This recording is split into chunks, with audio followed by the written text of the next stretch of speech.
ఓ అధికారి ప్రభుత్వ కార్యాలయాన్ని బెడ్రూమ్ గా మార్చుకున్న ఘటన అనంతపురం జిల్లాలో చోటు చేసుకుంది. గుంతకల్ రెవెన్యూ ఆర్డీఓ కార్యాలయంలో ఏవోగా విధులు నిర్వహిస్తున్న భూషణం ప్రభుత్వ ఆఫీసులో మంచం వేసుకుని నిద్రపోతున్నారు.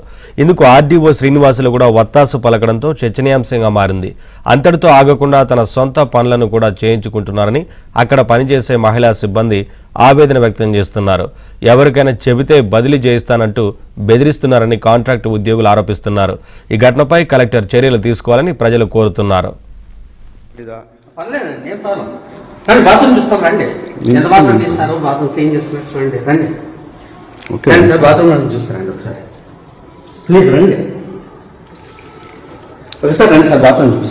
నేను చూస్తాను.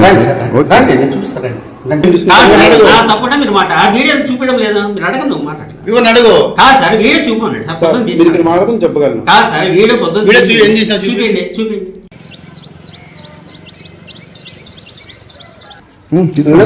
టార్గెట్ చేస్తున్నారు చెప్పండి. రాత్రి క్యాస్ట్ ఎక్కువ